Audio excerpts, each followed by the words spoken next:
World Health Organization made a prediction there will be a mental health pandemic. But this is not something that has to happen.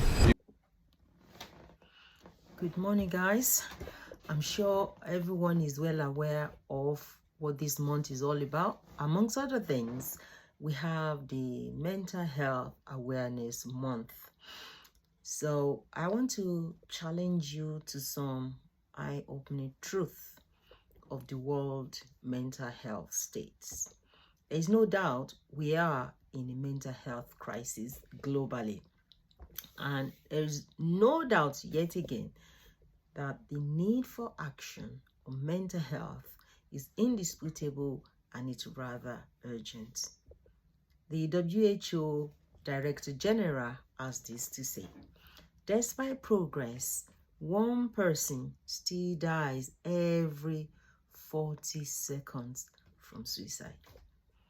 Suicide rate is highest in high-income countries. It's not just a disease of the poor. And suicide is the second leading cause of death among young people aged 15 to 29 after road injury. The problem is this: it is the classic one, likened to the classical learning of the Pavlovian theory of learning. Pavlov, a Russian scientist in 1904, developed a theory which is a foundation in psychology. And why I've likened our mental health state of alarm to this is the fact that the global food system has put the whole world in this contraption of the ultra-processed food, and there's no remission from it because it constantly keeps pushing food into the world. We have to address mental health at the root cause. Individual families and persons need to stop listening to the jingle of the bell and stop salivating for what is killing them or for what is killing us as a people. I'm afraid of what the future might hold for the children of the children that we're raising now.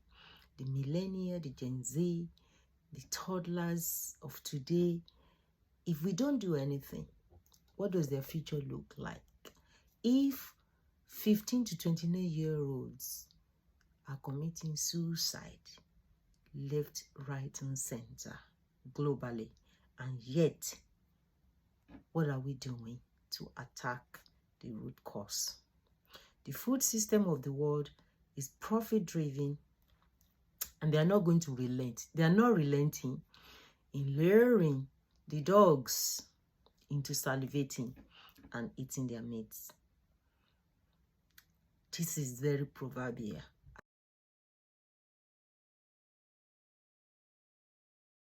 If you want to fix this, you need to just rub it off on people.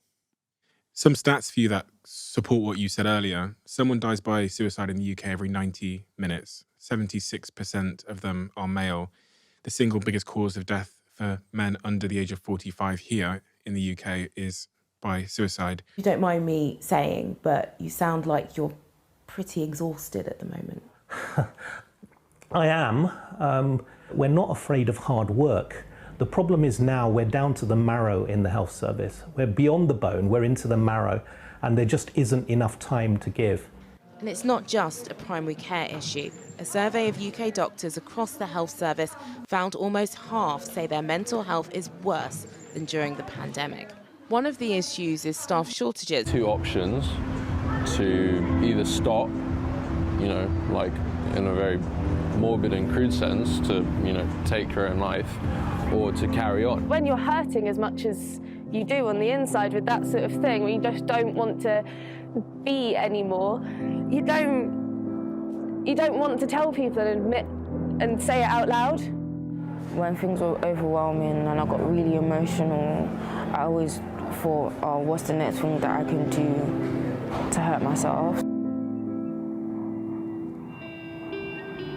I didn't want to talk to someone about it. I just wanted to sort of pretend it wasn't existing. And then university happened and I thought, oh, God damn, I can't hide it anymore. I need to. And yeah. I think it was probably a little too late when I realised that something wasn't right, and it was when I had my breakdown.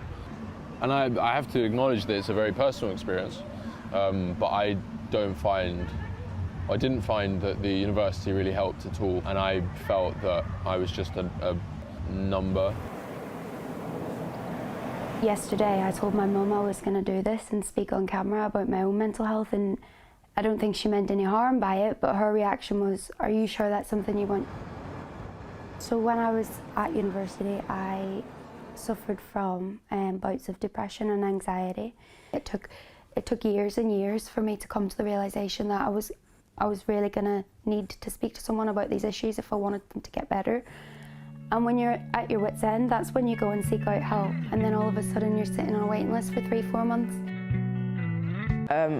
After that, I didn't hear anything from them. And it wasn't until I graduated from university that they said that the service was oversubscribed. And if you don't know the services that are available to you, you can easily be trapped in your own room or trapped with your own feelings and emotions and stuff and do something that you don't want to do, and that would be it. And I'd be gone, no one would have to think about me or have to worry about me anymore, and I wouldn't have to worry about anything either, so yeah. At 9, she developed anxiety. By 10, a condition that means she can no longer cope without noise-cancelling headphones. And despite her school spelling out what was wrong, she's still on a waiting list, leaving her struggling with thoughts of suicide. She told me she wants to die. So you're afraid for her all the time? I worry. I get up and check on her in the middle of the night to make sure she's okay. And it sounds stupid, but I don't know what to do. It took a year and a half to get even a first appointment. With the second month away, Isla's getting worse. Quite desperate and I just need help. I can't really wait any longer. A stove for a cup of tea, fairy lights for his cardboard home, and a bit of humour on the walls. But life under the A4 in West London is hard. Ian's mental health is as precarious as his makeshift shack. In November, he was back out on the streets after being released from a psychiatric ward. And after 12 years clean, he's back on crack and heroin. I was in a cycle of self-hatred, and it was just a really dark time. I want out, and I knew I had to make it look like an accident because I did not want my kids to think that I had committed suicide.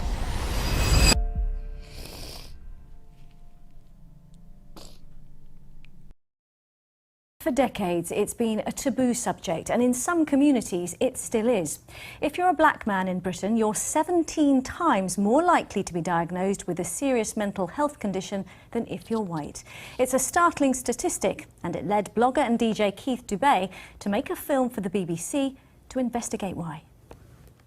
I was diagnosed with depression a few years ago. It was the hollow feeling of worthlessness a lot of the time.